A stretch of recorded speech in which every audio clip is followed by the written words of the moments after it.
Welcome back to Newsmaker Live, and thank you very much for staying tuned. We're talking negotiations, and that is wage negotiations between the government and public sector unions. We have here with us the Vice President of the Trade Union Federation, the umbrella body representing most of the trade unions on the island.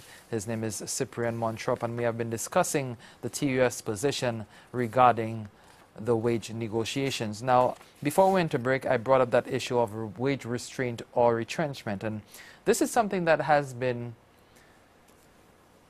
put out there. It has been posited for a number of years whenever we discuss wages or negotiations between government and the public servants. Retrenchment is one of those ideas that is forwarded. What is the Trade Union Federation's view on retrenchment and the need to cut back in the public service? Okay, first we have to look at the relevance of the public service at this point in time.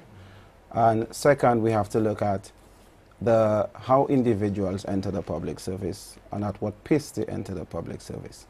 And the question remains, is it really solely the position of increases in salary that would cause the government to retrench the public service?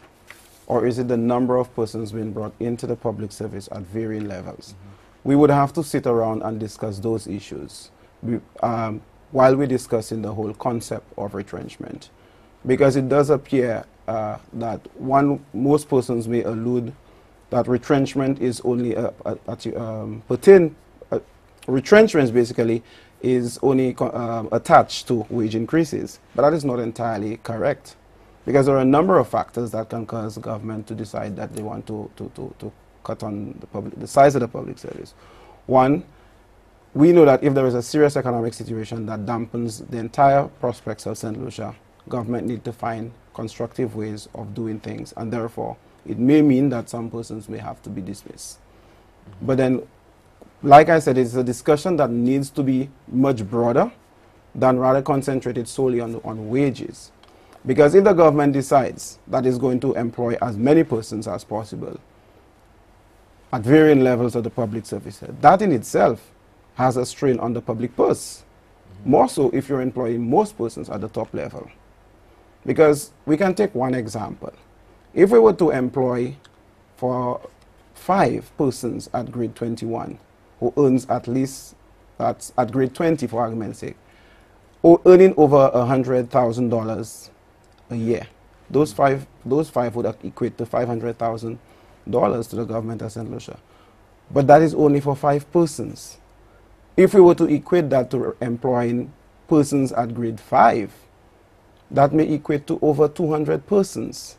So we have to look at the relevance in terms of where, in terms of the public service is growing, vis-a-vis the wages that are being paid to the public service, before we can categorically accept that it is wages that is a primary factor based on the TUF negotiations that would cause the government to retrench. And I'm saying there are more than just that factor. So we would have to examine it from that perspective. But, I mean, the government is the employer, so, I mean, the unions cannot dictate to the employer, you know, whether it needs to cut, whether it needs to reform, whether it needs to streamline its operations in order to be more efficient, can it? No, well, we will not dictate to the government of St. Lucia how to operate as an employer, but we are partners in it together. The members of the TUF are workers of the government of St. Lucia. And our interest is the government's interest and is the country's interest. And therefore, if we have to take a position of retrenchment or any other factor relating to the demise or growth of the public service, it's important that we remain as social partners in discussing that particular component with a view of getting what's best for the country. Now, efficiency, I mean, that word has been bandied around, efficiency. And not many people will argue that the public service is not as efficient as it should be. There are a number of people within the public service who do not pull their weight, who might as well go home. Okay, relevant to efficiency, there are a number of factors. Yes, there are individuals, not only in the public service, but globally, that would not pull their weight when it comes to the workplace. But let us look at the St. Louis situation, for example. But globally and in the private sector. Even the private sector. I mean, but that situation is different in that it's, you know, you're an owner of a business, and if you realize that there are inefficiencies, you can go ahead and say, okay, go home. Government is a whole different process because of, you know, the unions representing workers, all the rights that public servants have. And I mean, well, it's a little more difficult to move as you want that to. would be another subject by itself, because there are many issues surrounding that particular area. But if I can refer back to efficiencies, like I said, there are a number of factors. Generally, when we discuss wage increases, we normally tend to associate employees not working. But there are a number of factors that prevent employees from working. For example, conditions of work. On many occasions, unless we do not take industrial action, the conditions of work are not uplifted. We saw that at registry, we saw that in a number of schools. Look at in Mikud, for example. Unless you actually remove yourself from the environment, nothing is done. How can you expect an employee to perform at optimum if the environment that they're working in is not conducive for working? Also, what is the incentive? There were incentives before. Granted that there were some issues with it, and we understood that, which is the issue of the increments. Increments are paid for excellent service, and therefore we need to strengthen that situation, so to encourage our employees to work harder, because they know that there is something to benefit at the end of the day. It's not only the promotion that helps you. Because of the structure of the public service, they may have no mobility at the particular point in time in terms of upward mobility. However, if the employee is given that opportunity to move across the scale through performance enhancers, then of course we know that the efficiencies will improve. But then when you remove all of those things from the benefits of the worker, how motivated would the worker be? Notwithstanding the fact that you have a contractual obligation to carry out the functions that you're employed to do. But we know in the world of work, there are certain things we employers must do to encourage employees to work, so that the employees would be more motivated to work. And if we don't do these things, how do we expect at the end of the day to get the desired results that we are looking for? Now, having said that, did the TUF fudge the negotiations with government by removing the conditions of work, which you just said was so important to the overall picture, and focus solely on wages? No. Or suspend it, push it back? Shouldn't the conditions of work have remained as part of the negotiation process, notwithstanding that the TUF wanted to ensure that workers would get their money before Christmas 2012? Okay, there are two issues there. We're talking working conditions, and the other issues that we're afraid that we are alluding to are benefits that are outside of the normal collective bargaining process. The benefits, we began negotiating first. That's the working conditions. The working conditions would include issues of overtime, leave, and all of those issues. For different sectors, maybe in different things. However, we were not satisfied with the pace that it was going, and there were many interventions. We, at one point, had to ask that the government negotiating team had to report back to a subcommittee of cabinet. At that point, when we were not satisfied, we did ask to meet with the subcommittee of cabinet to express our concerns.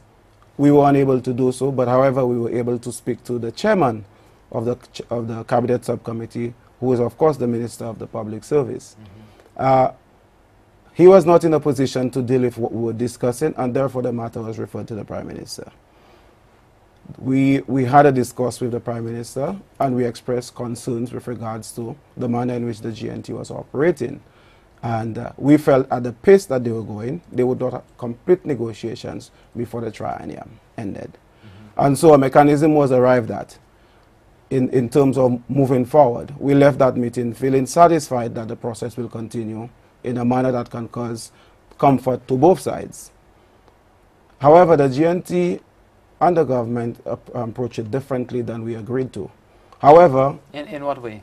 In that we agreed that two teams would be set up to actually continue the negotiations on working conditions from the GNT's perspective.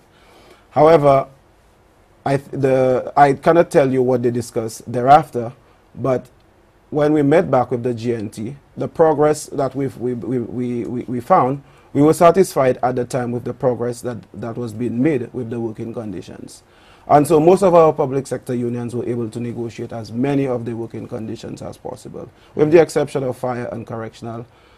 We had an agreed position with the government, with the Prime Minister that is, that we would have concluded negotiations by the 15th.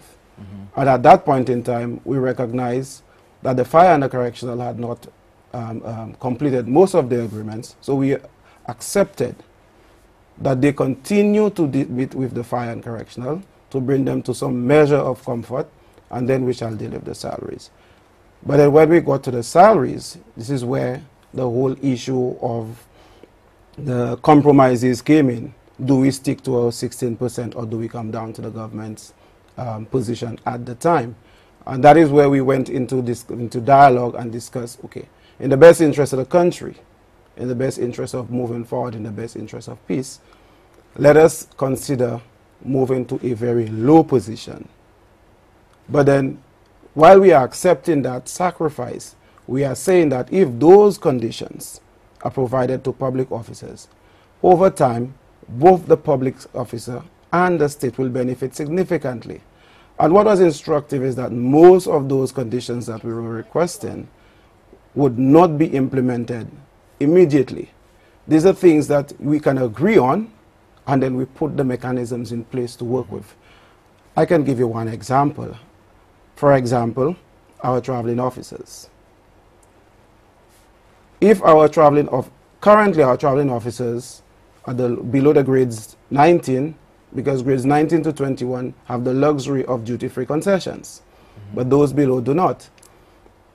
If our traveling officers were to buy a vehicle today, you would have to pay the market price for it, and would have to face a bank and pay that market value.